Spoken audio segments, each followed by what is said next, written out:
جب جنت کے کمرے میں داخل ہوئے تو صندوق کو پایا۔ رسول اللہ صلی اللہ علیہ وآلہ وسلم نے صندوق کو کھولا۔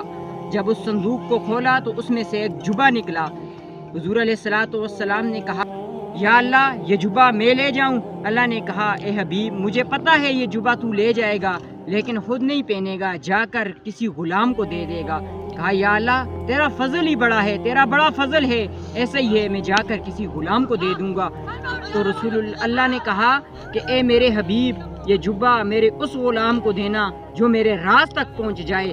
تو رسول اللہ صلی اللہ علیہ وسلم واپس آئے تو سیدنا صدیق اکبر کو بلایا، سیدنا صدیق اکبر کو بلایا، کہا کہ صدیق اکبر یہ جبہ بڑی برکتوں والا ہے، بڑی شانوں والا جبہ ہے، یہ تمہیں میں دینا چاہتا ہوں، تم کیا کرو گے؟ کہا کہ یا رسول اللہ میں ساری دنیا میں سچائی پھیلا دوں گا، ساری دنیا میں سچ ہی سچ پھیلا دوں گا۔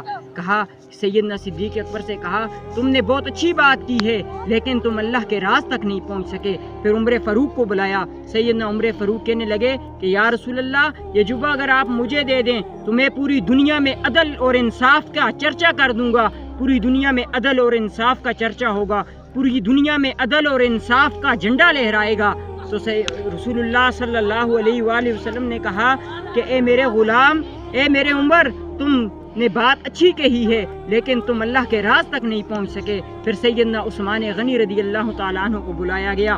سیدنا عثمان غنی رضی اللہ تعالیٰ عنہ نے کہا کہ یا رسول اللہ صلی اللہ علیہ وآلہ وسلم اگر یہ جبہ آپ مجھے دے دیں تو میں پوری کائنات میں شرم اور حیا پھیلا دوں گا، ہر بیٹی کے سر پر چادر ہوگی، ہر بیٹی کی آنکھوں میں شرم اور حیا ہوگی۔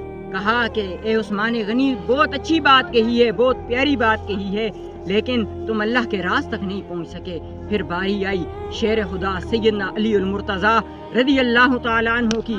سیدنا علی المرتضیٰ سے کہا کہ علی اگر یہ جبہ میں آپ کو دے دوں، یہ جبہ میں آپ کو دے دوں تو پھر آپ کیا کریں گے؟ کہا کہ یا رسول اللہ صلی اللہ علیہ وآلہ وسلم میں لوگوں کی رازوں کی پردہ پوشی کروں گا، لوگوں کے رازوں کو چھپاؤں گا۔ رسول اللہ صلی اللہ علیہ وآلہ وسلم کے غلام سیدنا علی المرتضیٰ نے جب یہ جواب دیا تو اللہ کے رسول صلی اللہ علیہ وآلہ وسلم خوش ہو گئے۔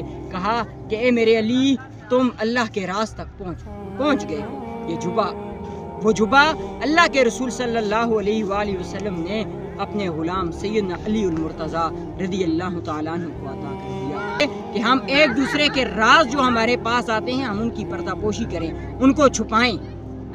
اللہ تعالیٰ ہمیں ایک دوسرے کے رازوں کو چھپانے کی توفیق عطا فرمائے، ایک دوسرے کا خیال کرنے کی توفیق